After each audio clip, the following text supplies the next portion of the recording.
Hello forensic expert, मैं आशा करता हूँ आप सब बढ़िया होंगे। मैं राहुल आपका स्वागत करता हूँ मैड फोरेंसिक्स पर। So without wasting any time let's roll the intro. तो आज हम स्टार्ट करने जा रहे हैं अपना नया टॉपिक जिसका नाम है मेथड्स ऑफ डीएनए एक्सट्रैक्शन। तो इससे पहले मैं आपको बेसिक ऑफ फिंगरप्रिंट्स करा चुका हूँ, बेसिक ऑफ फोरेंसिक साइंस करा चुका हूँ, इंस्ट्रूमेंटेशन भी चल रही है साथ साथ में। तो अगर आपको ये वीडियो देखनी है इससे पहले आपको बेसिक ऑफ डीएनए आना चाहिए, आपको पता होना चाहिए कि डीएनए का स्ट्रक्चर क्या होता है, ठीक है। उसके बाद आप ये वीडियो देख सकते हो, वरना भी आप देख सकते हैं अगर आपको सिर्फ मेथड्स ऑफ डीएनए एक्सट्रैक्शन देखने हैं तो।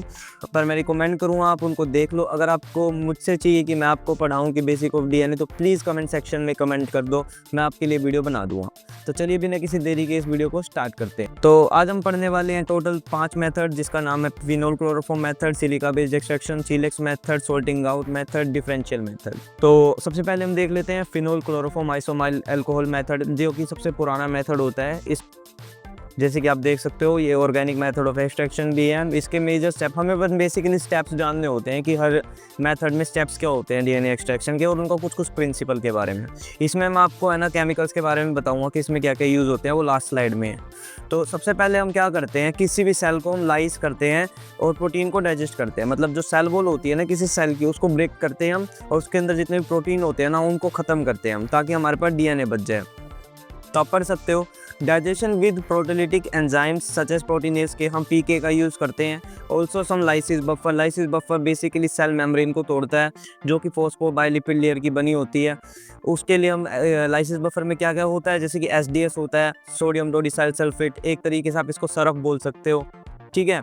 सोल्ट होते हैं कुछ, जैसे कि ट्रिसएचसीएल होता है, एडीटीए होता है, सुक्रोज होता है। उसके अलावा हम सुक्रोज को डालते हैं हम कपड़ों के लिए, मतलब जैसे कि आपको पास अंडरगारमेंट्स आ गए, उस पर स्टेन्स लगे हैं सीमेंट के, उनको एक्सट्रैक्ट करने के लिए, ठीक है। उसके बाद हम है ना इन जैसे एसडीएस डाल दिया, पीके डाल दिया, उसके बाद हम उस चीज़ को इंक्यूबेट कर देंगे। कितनी देर के लिए? 56 डिग्री सेल्सियस पे करेंगे घंटे के लिए, और 42 डिग्री सेल्सियस पे करेंगे ओवरनाइट के लिए। ओवरनाइट जनरली प्रेफर किया जाता है क्योंकि उससे ज़्यादा अच्छे से हम डीएनए एक्सट्रैक्ट कर पाते हैं। उसके बाद हमारा नेक्स्ट स्टेप होता है एक्सट्रैक्शन का। उसके बाद हम डायरेक्टली ही फिनोल क्लोरोफॉर्म एक्सट्रैक्शन स्टेप लगाते हैं। सबसे पहले हम यूज़ करते हैं, अब मैं आपको अगले स्टेप में बताता हूँ कि कैसे यूज़ करते हैं। तो स्टेप क्या होते हैं, सबसे पहले एक्सट्रैक्शन स्टेप 1 आता है, जिसमें हम सबसे पहले अपना सैंपल जो होता है ना, जैसे आपने 5 माइक्रोलीटर ऑफ ब्लड ले लिया, ठीक है। उसके अंदर आपने क्या बोलते हैं लाइसिस बफर भी डाल दिया और पीके भी डाल दिया, उसको इंक्यूबेट कर दिया, ठीक। अब उसके बाद उसको हम निकालेंगे इंक्यूबेशन के बाद, उसके अंदर हम डालेंगे 500 माइक्रोलीटर ऑफ डिसैचुरेटेड फिनोल, ठीक। उसके बाद हम उसको थोड़ी देर मिक्स करेंगे अपने हाथ से ही जेंटली, या फिर रोटर के साथ भी कर सकते हैं। और फिर उसको 10,000 आरपीएम पे 10 मिनट के लिए हम उसको सेंट्रीफ्यूज कर लेंगे, और सुपरनेटेंट को हम ले लेंगे और उसके जो नीचे बचेगी ना डेब्री रेड रेड, उसको फेंक देंगे, ठीक है, क्योंकि हमारा जो सुपरनेटेंट है उसके अंदर डीएनए होता है। उसके बाद हम सेकंड मेथड पे, सेकंड स्टेप पे चलेंगे, जिसमें हम 500 माइक्रोलीटर ही फिनोल क्लोरोफॉर्म आइसोमाइल का कॉम्बिनेशन होता है 25-24 एक रेशो के अंदर, मतलब 25-24 और 1 रेशो के अंदर, ठीक। और फिर उसको जेंटली मिक्स करेंगे रोटर पे, थोड़ी देर के लिए उसको मिक्स होने देंगे 10 मिनट के लिए, या फिर हाथ से भी कर सकते हैं। फिर उसके बाद हम वही 10,000 आरपीएम पे उसको 10 मिनट के लिए सेंट्रीफ्यूज कर लेंगे। फिर से हम उसका सुपरनेटेंट लेके किसी नई फ्रेश माइक्रो सेंट्रीफ्यूज ट्यूब में डाल लेंगे। उसके बाद हम जैसे कि थर्ड स्टेप जो है उसके अंदर हम, अब हमें फिर से पहले हमें जो सुपरनेटेंट मिला उसके अंदर हम फिर से हम 500 माइक्रोलीटर क्लोरोफॉर्म आइसोमाइल अल्कोहल डाल लेंगे, जिसकी रेशो होगी 24:1, ठीक है। फिर उसको 10 मिनट के लिए जेंटली मिक्स करना है, और उसके बाद 10 मिनट के लिए सेंट्रीफ्यूज करके उसका सुपरनेटेंट दोबारा से ले लेना है और पैलेट को डिस्कार्ड कर देना है। उसके बाद अब आता है मेन स्टेप, प्रेसिपिटेशन स्टेप, ठीक है। इसके बाद हम क्या करेंगे, जो हमारे पास वो बचा है ना सुपरनेटेंट, उसके अंदर हम डालेंगे 500 माइक्रोलीटर ऑफ चिल्ड आइसोअमाइल अल्कोहल, मतलब फ्रीजर में रखी होती है वो, बिल्कुल चिल्ड होती है आइसोमाइल अल्कोहल। 500 माइक्रोलीटर उसमें हम वो डालेंगे। 50 microlitre of 3 molar sodium acetate, वो भी एकदम चिल्ड होता है, उसको भी हम डालेंगे। उससे क्या होगा, जो डीएनए है ना प्रेसिपिटेट कर जाएगा जो 5 मिनट में, ठीक है। उसको भी हम फ्रिज में रख देते हैं थोड़ी देर के लिए, ताकि वो प्रेसिपिटेट हो जाए। Freeze the sample for 20 degree celsius, 5 minute के लिए उसको रख दो। उसके बाद क्या होगा, प्रेसिपिटेट हो जाएगा। उसके बाद क्या होगा, हम सेंट्रीफ्यूज कर लेंगे 10,000 आरपीएम पे 10 मिनट के लिए। अब क्या करेंगे, हम सुपरनेटेंट फेंक देंगे, हमें डीएनए की पैलेट मिल जाएगी, और वो जो पैलेट है उसमें डीएनए होता है। अब हमें पहले डीएनए मिल गया, अब हम क्या करेंगे, उस डीएनए को साफ करेंगे, क्योंकि डेब्रीज हो सकती है, प्रोटीन हो सकता है, फैट वगैरह उसके साथ चिपका हो सकता है। तो हम क्या करेंगे, अब वॉशिंग स्टेप करेंगे। उसके लिए हम है ना 100 माइक्रोलीटर ऑफ 70% इथेनॉल या फिर अल्कोहल डालते हैं उसके अंदर, पैलेट के अंदर। तो उसको सिर्फ कुछ सेकंड्स के लिए, 10 सेकंड्स के लिए, या फिर हम थोड़ा सा मिक्स करते हैं और फिर उसको डायरेक्टली सेंट्रीफ्यूज कर देते हैं 10,000 आरपीएम पे 5 मिनट के लिए। फिर उसके बाद फिर से हमें पैलेट मिल जाएगी। फिर दोबारा से हम इसी प्रोसेस को रिपीट करते हैं, 2 बार स्टेप कर लिया 70% अल्कोहल के साथ, आप एक बार अब करोगे 100% अल्कोहल के साथ, मतलब एब्सोल्यूट अल्कोहल के साथ। तो 100 माइक्रोलीटर आप एब्सोल्यूट अल्कोहल डाल दोगे उसको वॉश करने के लिए। फिर से आप 10,000 आरपीएम पे उसको सेंट्रीफ्यूज कर लोगे और 2 मिनट के बाद उसको सुपरनेटेंट फेंक दोगे और आपको पैलेट मिल जाएगी एकदम क्लीन प्योर डीएनए की। उसके बाद जो लास्ट स्टेप होता है, आप उसको एयर ड्राई करोगे। आप उसके लिए है ना डीएनए कंसंट्रेटेड एक मशीन होती है, मैं आपको फोटो में दिखा देता हूँ। वो क्या करती है, जितना भी वाटर कंटेंट होता है ना उसको निकाल के बाहर फेंक देती है। तो उसको 5 मिनट के लिए आप डीएनए कंसंट्रेटर में रख सकते हो, आप यहाँ पे भी देख सकते हो साइड में। और उसके बाद आप उसको, जो आपको पैलेट मिली है, प्योर जो पैलेट मिली है, उसको आप यूज करोगे, टी बफर में डाल दोगे। मतलब आप अपने हिसाब से जितनी आपको डाइल्यूशन चाहिए, तो 10 माइक्रोलीटर अप्रोक्स डालते हैं हम टी बफर। और फिर हम उसको प्रिजर्व कर लेते हैं किसी भी कोल्ड प्लेस पे, जैसे कि -20 डिग्री सेल्सियस पे। तो इसके बाद है ना, हमने अब ये स्टेप्स तो पढ़ लिए। अब इसके अंदर हम है ना केमिकल्स का यूज करते हैं काफी ज्यादा, जैसे कि फिनोल हो गया, क्लोरोफॉर्म हो गया, इसोमाइल हो गया। इनका वर्क भी हमें जानना जरूरी है कि इनका क्या क्या काम होता है इसके अंदर। तो सबसे पहले हम लाइसिस बफर को देख लेते हैं। लाइसिस बफर में क्या होता है, मैंने आपको उस टाइम भी बताया था कि एसजीएस होता है, सोडियम डोडिसाइल सल्फेट। ठीक है, एक तरीके का डिटर्जेंट होता है, यानी कि सर्फ जो हम घर में यूज करते हैं, पर ये थोड़ा सा प्योर फॉर्म में होता है। एंड सोल्ट, जैसे और इनका काम क्या होता है मेनली, कि ये जो सेल की जो वॉल होती है ना, फॉस्फोबाइलिपिड लेयर, उसको तोड़ देते हैं। तो जितने भी कंपोनेंट होते हैं ना अंदर के, प्रोटीन, डीएनए, न्यूक्लियस वगैरह, वो सब बाहर आ जाता है। कहाँ पे आ जाता है, सॉल्यूशन के अंदर आ जाता है, लाइसिस बफर के अंदर। ठीक है, उसके बाद हम एक्सट्रैक्ट उसको सेंट्रीफ्यूज करते हैं। बाहर का सॉल्वेंट तो हम निकाल लेते हैं जिसके अंदर डीएनए होता है, और बाकी जो प्रोटीन वगैरह वगैरह वाला सोर्स होता है ना, धीरे धीरे करके हम उनको एक्सट्रैक्ट करते रहते हैं। अब उसके बाद प्रोटीनेज के का काम क्या है, अब हमने सेल वॉल तोड़ दी, सेल वॉल तोड़ दी, मतलब जो प्लाज्मा मेम्ब्रेन होती है ना सेल की, वो तोड़ दी हमने। उसके बाद हम डालेंगे प्रोटीनेज के क्या करेगा, जो प्रोटीन है ना उसके अंदर के, उस सबको डाइजेस्ट करना स्टार्ट कर देगा। अब प्रोटीन भी डाइजेस्ट हो गए, ठीक है। उसके बाद हमारी प्लाज्मा मेम्ब्रेन भी खत्म होगी। अब हमारे पास आता है फिनोल। अब फिनोल क्या करता है, डीनेचर प्रोटीन, जितने बचे कुछ प्रोटीन है ना, उनको डीनेचर कर देता है, मतलब उनको कोई यूज नहीं छोड़ता, खराब खत्म कर देता है उन्हें, कॉजिंग देम टू प्रेसिपिटेट। उनको बॉटम वाली लेयर में ले आता है, जैसे कि मैंने आपको दिखाया फोटो में, आप देख सकते हो 2 लेयर बन जाती है ना। तो ऊपर वाली लेयर में डीएनए होता है, नीचे वाली लेयर में प्रोटीन वगैरह होते हैं। तो और उसके बाद क्लोरोफॉर्म क्या करती है, enhances the separation between the aqueous phase और द ऑर्गेनिक फेज, मतलब इसको एनहेंस करती है, उनको इजीली सेपरेट करने में हेल्प करती है, जो ऊपर वाली लेयर होती है और नीचे वाली लेयर को। इसके बाद हम आइसोमाइल अल्कोहल का भी यूज करते हैं, जिसका एक ही काम होता है, फोमिंग को रिड्यूस करती है, मतलब झाग नहीं बनने देती जितना भी हम ये प्रोसेस करते हैं। तो आई होप आपको ये चीज समझ आ गई होगी, phenol chloroform isoamyl alcohol method. ये बस इतना सा ही है, इसको आप लेबोरेटरी में भी कर सकते हैं, मैंने भी काफी बार कर रखा है ये। अब हमारा जो नेक्स्ट मेथड है वो है सिलिका बेस्ड एक्सट्रैक्शन। ये भी काफी पुराना मेथड और काफी ज्यादा यूज किया जाता है। इसमें क्या होता है, हम सिलिका का यूज करते हैं, जो कि होता है सिलिकॉन डाइऑक्साइड, SiO2, ठीक है, in the presence of high concentration of chaotropic salts. ठीक, ये कुछ सोल्ट्स होते हैं, जैसे कि एग्जांपल गुआनिडियम थायोसाइनेट, जिसको हम GuHCN भी बोल सकते हैं, और गुआनिडियम हाइड्रोक्लोराइड, ठीक है, GuHCl, इनका हम यूज करते हैं हम इस मेथड के अंदर एक्सट्रैक्ट करने के लिए डीएनए को। तो इसमें होता क्या है, the salts are use to denature protein. जो ये सोल्ट होते हैं ना, जो गुआनिन वगैरह, ये ना अपना जो प्रोटीन वगैरह है ना, इनको सबको डीनेचर कर देते हैं। जैसे उसमें फिनोल वगैरह डीनेचर करते था, इसमें ये डीनेचर कर देता है। Additionally chaotropic salt facilitate absorption of DNA to silica. ठीक है, वो मैं आपको बताऊंगा नेक्स्ट स्टेप में कि प्रिंसिपल क्या है इसका, कैसे वो हेल्प करता है डीएनए को सिलिका पे बाइंड करने के लिए। मैं आपको फोटो में दिखाऊंगा ये प्रोसीजर कैसे होता है, आप उसका वेट करना। आप प्लीज एक बार समझो इस चीज को, कैसे होता है ये सारी चीजें। तो होता क्या है, जब डीएनए एक्वस सॉल्यूशन के अंदर होता है, वो जो हाइड्रेशन सेल है, मतलब जो वाटर के मॉलिक्यूल्स है ना, डीएनए को सराउंड कर लेते हैं, और जो उस पर नेगेटिव चार्ज है ना, वो ढक जाता है। तो उससे क्या होता है, जो न्यूक्लिक एसिड है ना, वो वाटर सोल्यूबल हो जाता है एक तरीके से, ठीक है, हाइड्रोफिलिक हो जाता है, मतलब वाटर से वाटर लविंग हो जाता है, वो एक दूसरे वाटर में डिजोल्व हो जाता है। लेकिन जो केओट्रोपिक सोल्ट है ना, वो क्या काम करते हैं, इस वाटर को बाहर निकाल देते हैं, डीएनए के ऊपर से बाहर फेंक देते हैं, भाई तू बाहर जा, मुझे डीएनए को पकड़ना है। तो अब डीएनए क्या होगा, उस पर नेगेटिव चार्ज रहेगा, अब वो हाइड्रोफोबिक हो जाएगा, ठीक है, वो पानी में डिजोल्व नहीं रहेगा। तब पानी में डिज़ोल्व नहीं रहा ना, तो उसकी एफिशिएंसी सिलिका के साथ ज़्यादा होगी। ठीक है, अब अगले स्टेप में पढ़ते हैं कि होता क्या है। जैसे कि आप स्टेप देख सकते हो, तो सबसे पहले हम क्या करते हैं, सेल को लाइज़ करते हैं। सेम चीज़ है, सेल को लाइज़ करेंगे हम एचटीएस के साथ या फिर प्रोटीनेज़ के साथ। और उसके बाद हम क्या करेंगे, जब डीएनए, मैंने आपको पिछले स्टेप में बताया था कि जो अपना डीएनए है, अब वो हाइड्रोफोबिक हो चुका है। हाइड्रोफोबिक, वो वाटर से लव नहीं करता, लेकिन अब सिलिका से करेगा। तो अब सिलिका क्या करेगा, हम सिलिका की भी या तो सिलिका मैट्रिक्स में भी 2 टाइप की हो सकती है। एक तो सिलिका बीड्स हो सकती हैं, एक सिलिका कॉलम हो सकता है। मैं आपको भी है ना सिलिका कॉलम का चार्ट दिखाता हूँ। ये ऐसा चार्ट होता है, वो डीएनए है ना उसके ऊपर ऐसे जाके चिपक जाता है, ठीक है? अब चिपक गया, बाइंड कर गया, केओट्रोपिक सोर्स का भी काम खत्म हो गया। तो अब क्या करेगा, हमें डीएनए मिल गया, लेकिन वो प्योर फॉर्म में नहीं है, अब उसमें कुछ कंटामिनेशंस बची होंगी, ठीक है, प्रोटीन वगैरह, पॉलीसैकेराइड्स वगैरह। तो अब हम उनको भी रिमूव करेंगे किस स्टेप से, वॉशिंग स्टेप से। अब वॉश करने के लिए हम इथेनॉल का भी यूज करते हैं और कुछ स्पेसिफिक बफर सॉल्यूशंस का भी यूज कर सकते हैं। उसके बाद हमारे पास एक इल्यूशन बफर होता है। जैसे हमने उसमें पिछली बार हमने डीएनए को डिहाइड्रेट कर दिया, वाटर मॉलिक्यूल निकाल दिए थे। अब इल्यूट करने के लिए हम उसको दोबारा से रिहाइड्रेट कर देंगे, वाटर डाल देंगे उसके अंदर, ठीक है, मतलब लो सॉल्ट बफर और वाटर डाल देंगे हम उसके अंदर, nucleus free water.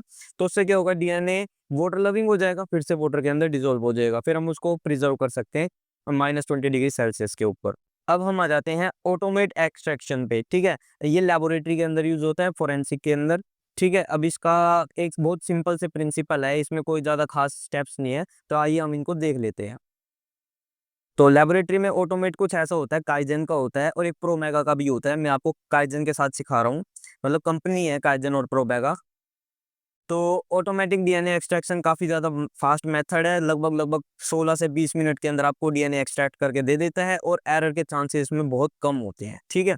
It utilises the principle of silica beads और मैग्नेटिक बीड्स, ठीक है। मैंने आपको पिछली बार में बताया था, एक तो सिलिका कॉलम होता है जो मैंने आपको दिखा दिया था उसके अंदर, इसमें हम सिलिका बीड्स का यूज़ करते हैं या फिर मैग्नेटिक बीड्स का यूज़ करते हैं। लगभग दोनों का प्रिंसिपल सेम होता है, बस तरीका थोड़ा-सा अलग होता है। तरीका क्या है, वो थोड़ा-सा मैनुअल मेथड हो जाता है, ये थोड़ा-सा ऑटोमेट हो जाता है। इसमें सारे काम रोबोटिक आर्म्स करती है। तो अब हम इसके स्टेप्स देख लेते हैं, प्रोसेस देख लेते हैं कि काम कैसे करता है, हम लैब के अंदर कैसे डीएनए को एक्सट्रैक्ट करते हैं। ये काफ़ी इंटरेस्टिंग है, आप देखना इसको। तो प्री प्रोसेसिंग में कम सबसे पहले है ना एक सैंपल लेते हैं हम, जैसे कि ब्लड में हो सकता है, अंडरगारमेंट्स आते हैं सीमन के लिए, ठीक है, बोन्स भी आ जाती हैं, फीटस भी आ जाता है। उन सब के अलग-अलग मेथड है, उतना हम डिस्कस नहीं करेंगे, हम बेसिक प्रोसीजर देखते हैं। तो हम क्या करते हैं, जैसे कि हमें ब्लड मिला, ब्लड बेसिक है, ब्लड बहुत बार आता है हमारे पास, लगभग हर सैंपल के साथ आता है।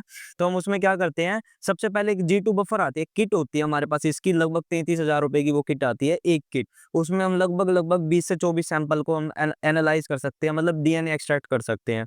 तो उसके अंदर जी2 बफर भी होता है और पीके भी होता है, ठीक। अब उसमें हम जी2 बफर भी डाल देंगे और पीके भी डाल देंगे, इन सब की क्वांटिटीज फिक्स रहती है। जैसे कि लगभग जी2 बफर हमारे पास डलता है 100 से 110 के आसपास और पीके हम डालते हैं 10 माइक्रोलीटर के आसपास। तो in case of bones and teeth are crush, अगर जो बोन और टीथ हम उनको पहले क्रश करेंगे यूजिंग मशीन, हमारे पास एक मशीन होती है, वो उसको तोड़ देती है, उसके अंदर एक बॉल होती है, ऐसे डग डग डग डग हिल हिल के सारा तोड़ देती है, वो बोन्स को चूरा बना देती है उसका। तो फिर हम उसके अंदर से फिर से जी2 बफर पी के डाल के हम अपना काम स्टार्ट कर सकते हैं। फिर हमने जी2 बफर पी के डालने के बाद इंक्यूबेट कर देंगे उसे सैंपल को, वही या 42 डिग्री सेल्सियस पे या फिर 56 डिग्री सेल्सियस पे 1 घंटे के आसपास हम उसको रख देते हैं। उसके बाद हम नेक्स्ट स्टेप पे बढ़ते हैं। उसके बाद हम करते हैं वाइल्स को प्रिपेयर करते हैं। अब हमने हमारे पास जैसे इंक्यूबेटेड सैंपल हो गया, अब इंक्यूबेटेड सैंपल को हम एक नई फ्रेश वाइल के अंदर डाल लेंगे और तो एक में तो जो हमारा सैंपल होता है ना वो डलता है, दूसरी में खाली होती है, उसके अंदर जो ये ऑटोमेट मशीन है ना वो डीएनए एक्सट्रैक्ट करके उसके अंदर डालती है, ठीक। अब हमने वाइल्स प्रिपेयर कर ली, उसके बाद हम प्रिपेयर करेंगे अपनी कार्ट्रिजेस। अब कार्ट्रिजेस आप मत देख सकते हो फोटो के अंदर कार्ट्रिजेस होती कैसी है, इसके अंदर ये जो ब्लैक ब्लैक पार्ट आप देख रहे हो ये तो है मैग्नेटिक बीट्स, जो डीएनए को एक तरीके से चिपका लेगी अपने ऊपर, ठीक है। और उसके अंदर एक बोटर भी होता है, टी बफर भी होता है, इथेनॉल भी होता है, ठीक है। ये कंपनी बताती नहीं है, ज्यादातर ऐसी ऐसी चीजें ही होती है इनके अंदर बस। तो बेसिकली वही स्टेप्स होते हैं सारे के सारे, एक डीएनए को लाइज करेगा, एक डीएनए को वॉश करेगा, एक डीएनए को इल्यूट करेगा, यही बेसिकली हमारे पास सॉल्वेंट्स होते हैं। ऑटोमेट आर्म, फिर उसके बाद क्या करेंगे, हम इसको सेट कर देंगे, ऐसे आप देख सकते हो रैक के अंदर, और इसको सेट करके हम ऑटोमेट को सेट करेंगे। हम सेट जो प्रोसीजर होते हैं वो हमने पहले ही सेट कर रखे होते हैं, हम बस चुनने होते हैं, ये सैंपल है हमारा, इतनी देर के लिए इसको रन करना है, इतने टी बफर में हमें चाहिए, तो वो अपने आप 20 मिनट के अंदर अंदर लगभग हमें सैंपल दे देता है। हाँ, एक नोट और होता है, मतलब एक इंपॉर्टेंट पार्ट है ये, कि जब भी हम सैंपल को रन करते हैं, एक बार जब उसमें लगभग लगभग 13 सैंपल रन हो जाते हैं एक ऑटोमेट के अंदर, जो हमारे पास थी लैब में, हम है ना उसके बाद है ना यूवी क्लीनिंग करते थे। वो अपने आप उसके अंदर एक यूवी लाइट है, वो 15-20 मिनट के लिए चलती है और जितनी भी कंटामिनेशन है उन सबको खत्म कर देती है। उससे क्या है, डीएनए कंटामिनेट नहीं होता और हमारी जो वो है ना एक ऑथेंटिसिटी एक तरीके से वो बरकरार रहती है। तो अब हम देख लेते हैं चिलेक्स 100 रेजिन मेथड। तो चिलेक्स 100 रेजिन मेथड हमें सिंगल स्ट्रैंडेड डीएनए देता है। तो अब इसके स्टेप देख लेते हैं कि इसमें क्या क्या होता है। सबसे पहले हम वॉश करते हैं सैंपल को अपने, ठीक है। ये किस लिए करते हैं, हम जितने भी कंटामिनेट्स है अपने इनहिबिटर्स है ना, जो डीएनए एम्प्लीफिकेशन मतलब पीसीआर में खोट ला सकते हैं, रोक सकते हैं उसको। तो पीसीआर मेरी अगली वीडियो आने वाली है, तो प्लीज आप इस चैनल को सब्सक्राइब कर लो और वीडियो को लाइक कर दो और शेयर करो इसे अपने दोस्तों के साथ। तो चलो, अभी क्या होता है, इसमें कंटामिनेट और इंडिविजुअल्स को हटा देते हैं हम वॉशिंग स्टेप में, वही इथेनॉल वगैरह के साथ हम उसको वॉश करते हैं, ठीक है। और उसके बाद हमारा नेक्स्ट स्टेप होता है बॉइलिंग। ये एक इंपॉर्टेंट स्टेप है। इसमें क्या होता है कि जो सेल बॉल है ना वो सॉफ्ट हो जाती है और टूटने लग जाती है बॉइलिंग करेंगे तो हम, लेकिन इससे एक प्रॉब्लम ये होती है कि डीएनए भी खराब हो सकता है हमारा, ठीक है। बॉइलिंग करते हैं ना, उससे पहले हम सेल को है ना सस्पेंड करते हैं 56 डिग्री सेल्सियस पे, इंक्यूबेट कर लेते हैं ताकि वो जो सेल है ना उसकी सॉफ्ट हो जाए। उसके बाद हम उसे डायरेक्ट बॉइलिंग पे डाल देते हैं, ठीक है। बॉइलिंग डाल दी हमने बॉइलिंग पे, लेकिन अब हमारे पास चांस है कि डीएनए जो हमारा है, डीएनए एंजाइम होता है जो डीएनए को डिग्रेड करता है, अब वो भी अपना डीएनए खराब कर सकता है जब डीएनए निकलेगा तो सेल के अंदर से। तो अब हम क्या डालते हैं, चिलेक्स 100 रेजिन डाल देते हैं। ये एक रजिस्टर्ड प्रोडक्ट है, ठीक है, कंपनी द्वारा रजिस्टर्ड है। तो अब ये क्या करेगा, डीएनए की एक्टिविटी को रोक देगा और अपना जो डीएनए है वो बच जाएगा। अब ये प्रॉब्लम वही थी, मैंने आपको बता दी कि सिंगल स्टैंडर्ड डीएनए देता है। इसके बाद अब चिलेक्स 100 रेजिन को जान लेते हैं कि चीज होती क्या है। An ion exchange resin, ion exchange resin होती है, मतलब इसमें आयंस का चेंज होता है। किस चीज की बनी होती है ये, आप इंपॉर्टेंट है, काफी याद रखना है इसको। स्टायरीन डाइविनाइल बेंजीन को पॉलीमर, इसको आप याद रखना, काफी लंबा सा नाम है मुझे पता है, लेकिन क्या करें, याद तो रखना पड़ेगा। Chelex 100 resin act as chelator, ठीक है, by binding to divalent metal ions. मतलब जो जैसे कि डाइवेलेंट आयंस क्या होते हैं, जैसे Mg2 पॉजिटिव हो गया, Ca2 पॉजिटिव हो गया, ठीक है, ये आयंस के साथ उनको बाइंड कर देता है और वो काम क्या करते हैं, डीएनए की एक्टिविटी में हेल्प करते हैं, कोफैक्टर होते हैं डीएनए के लिए, मतलब वो होंगे तो डीएनए काम करेगा, मैग्नीशियम वगैरह, वरना नहीं करेगा। अब जब मैग्नीशियम की एक्टिविटी रुक गई तो डीएनए की एक्टिविटी रुक गई, उससे क्या होगा, हमारा डीएनए डिग्रेड होने से बच गया। अब मैंने आपको इसका वो भी बता दिया प्रिंसिपल। अब नेक्स्ट स्टेप क्या होता है, वॉशिंग होगी, बॉइलिंग हो गई। अब उसके बाद हम इसको डायरेक्टली सेंट्रीफ्यूज कर देते हैं। सेंट्रीफ्यूज कर देंगे, उससे क्या होगा, जो चिलेक्स 100 रेजिन वगैरह है ना अपनी, वो सब अलग हो जाएगी, ठीक है। बॉटम ऑफ ट्यूब पे जो सेल डेब्रिज है वो इकट्ठी हो जाएगी, जो सुपरनेटेंट होगा ना उसमें डीएनए होगा, ठीक है। अब उस सुपरनेटेंट को हम डायरेक्टली यूज कर लेंगे पीसीआर एम्पलीफिकेशन के लिए। तो अब हम देख लेते हैं सोल्टिंग आउट मेथड, ठीक है। ये काफी पुराना मेथड था, इसको हम ज्यादातर अब तो यूज करते नहीं, लेकिन ये काफी इनएक्सपेंसिव मेथड होता है। अब इसके बाद क्या आता है, इसके अंदर होता क्या है, सबसे सिंपल मेथड होता है, कॉस्ट इफेक्टिव मेथड होता है और नॉन टॉक्सिक अप्रोच है डीएनए एक्सट्रैक्शन के लिए। सबसे सिंपल केस में हमें सिर्फ नमक का यूज करना होता है, NaCl का, ठीक है। तो इसका प्रिंसिपल क्या कहता है, जो अपने पास जो बायोमोलिक्यूल्स होते हैं ना, प्रोटीन, फैट्स, लिपिड्स वगैरह होते हैं, जो उनकी जो सोल्यूबिलिटी है ना वो डिफरेंट लेवल पे होती है, मतलब उनके लिए डिफरेंट कंसंट्रेशन ऑफ सोल्ट चाहिए।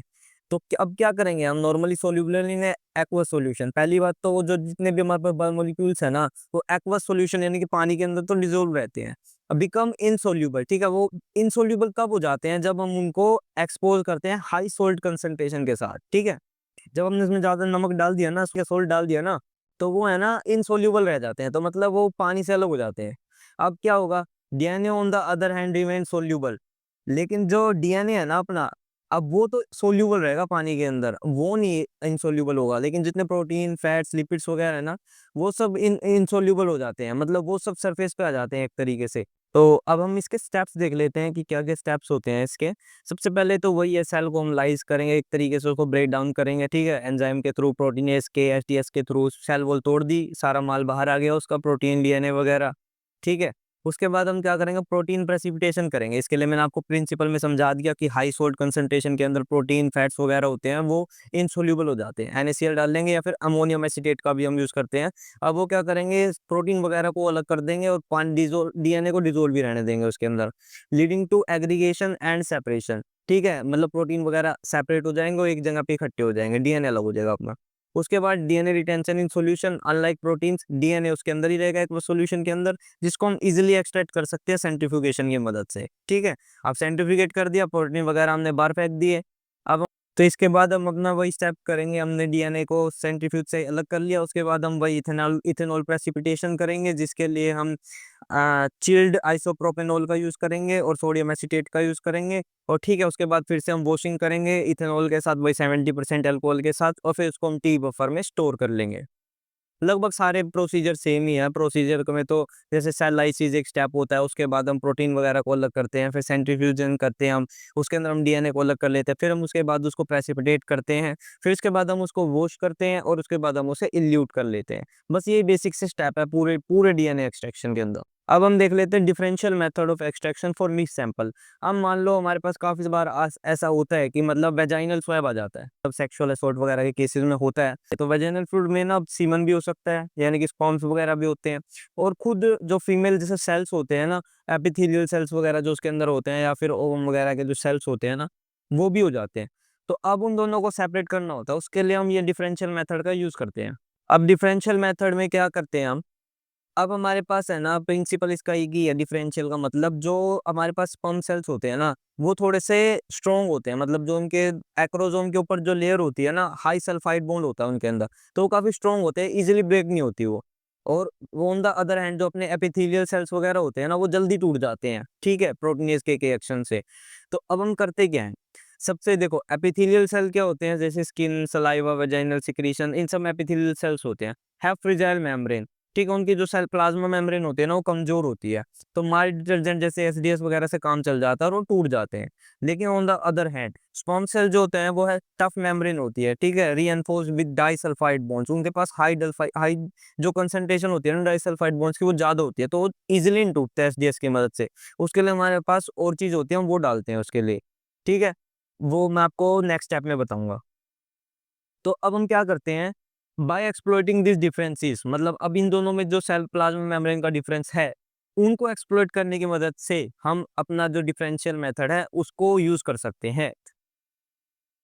तो अब हम इसके स्टेप्स देख लेते हैं। सबसे पहले तो हम सैंपल कलेक्शन में, सैंपल हमारे पास क्या क्या आता है, पहले तो फोरेंसिक स्वैब आ जाते हैं, स्वैब्स आ जाती है हमारे पास वेजाइना के, क्लोथ स्टेन आ सकते हैं, अंडरगारमेंट्स आ सकती है, और जैसे कि हमारे पास डायरेक्टली वेजाइनल फ्लूइड भी आ जाती है कहीं बार ट्यूब के अंदर, तो हम उसको स्टेराइल ट्यूब्स में कैरी करते हैं।